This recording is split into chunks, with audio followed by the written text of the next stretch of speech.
Assalomu alaykum hurmatli televizor ko'rguvchilar. Uyg'ur televiziyasining kundalik xabarlarini ko'rishinglarni qarshi olamiz. İstanbulda ikki Cumhuriyet gününü xatirlash faoliyati o'tkazildi. Turkiya safarida g'oyib bo'lgan yupurg'iliq tijoratchi İbrahim Qurbanning Xitoyning qamoqxonasida shahid qilinganligi dalillandi. Saudiya Arabistonda teatr sahnasida 3 artist kishilar tarafidan yaralandirildi. Aynak botulkaga silinib dengiz qo'yib berilgan maktub 9 yildan keyin javobga erishdi. Tövəndə dehqonlar xabarlarimizning tafsiliy mazmunlarida bo'lsin. Sharq Turkiston Cumhuriyetining qurilish xotiri kuni dunyoning har qaysi joylarida tabriklandi.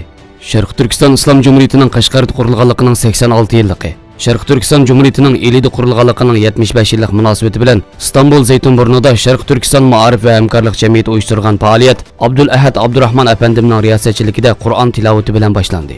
Orqadilla Turkiya va Sharq Turkiston marshi o'qildi. Faoliyatga nurg'unlagan faoliyatchi professorlar, Sharq Turkiston ulamolar birligi a'zolari va Istanbulda yashayotgan Sharq Turkistonliklar qatnashdi.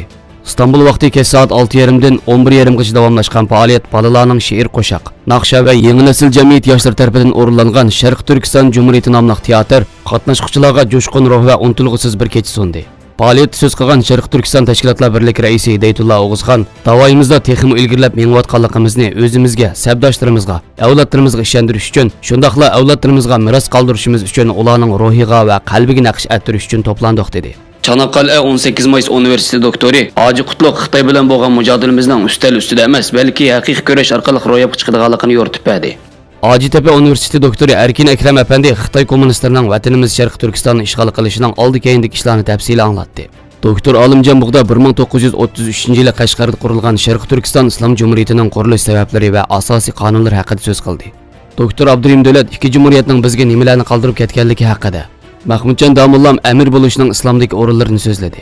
Jamoat erbobi Abduqadir Yapchan 1000 yillardan beri davomlashib kelgan bir davlatimiz bor. O davlatimizni qurib chiqamiz. Qurib chiqish uchun bir iroda, bir ma'naviy ruh, bir ideyaga tayanishimiz lozim. Yashash uchun ideya lozim emas, ammo bir davlat qurish uchun ideya, ruh va harakatlantirgich kuch, iroda bo'lishi shart, dedi. Faoliyat oxirida bir qism Uyg'ur faoliyatchilar boshchiligida Uyg'ur televiziyasi, Istiqlol televiziyasi va Erkin Osiyo radiosi qatorliq Sharq Turkiston masalasiga yaqindan ko'ngil bo'lib kelayotgan taratqularga mukofot berildi.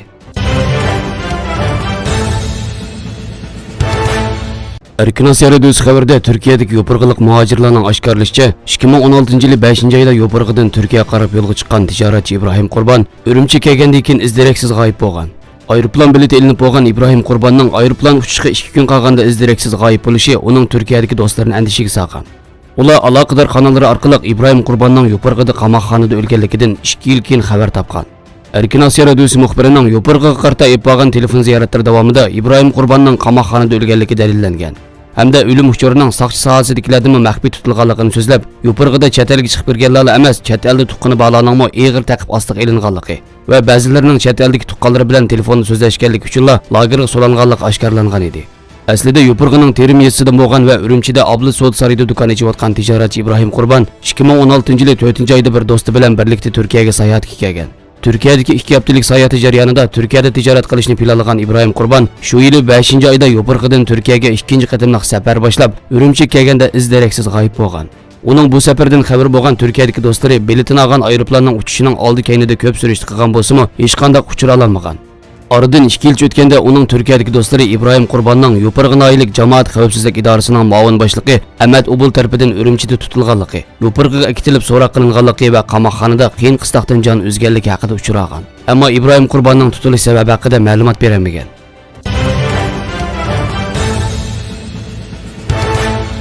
Saudiya Arabistonda Podshoh Abdullah Bag'dis teatrxonasida sahnalashtirilgan bir teatr jarayonida pichoq bilan hujum qilish voqeasi yuz berib, bir ayol 2 er san'atchi yaralangan. Saudiya Arabistonda chiqadigan Okaz gazetining xabariga asoslanganda Riyod soqchilari bayonot e'lon qilib, teatr sahnasida 3 artist pichoq bilan hujum qilgan bir arabning qo'lga ilinganligini uqtirgan.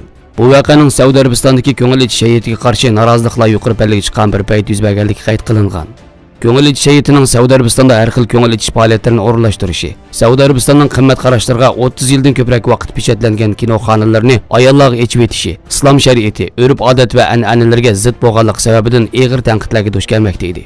Saudiya Arabistonda yaqinqi mezgildan buyon e'lon qilingan bayonotlar orqali ayollarga avtomobil haydash, boshpana ruxsatsizmi o'z oldiga shirkat qurish, Adliya ministerligida ishlash, tantarbiya musobaqalariga qatnashish, ko'rish uchun ommaviy so'rovlarga erkin kirib chiqish qatorliq haq-huquqlar berilgan edi. Saudiya Arabistonning 2030 yillik nishoni ayollarning savdo sanoat sohasiga qatnashish nisbatini 22% dan 30% ga chiqarishni o'z ichiga oladi ekan.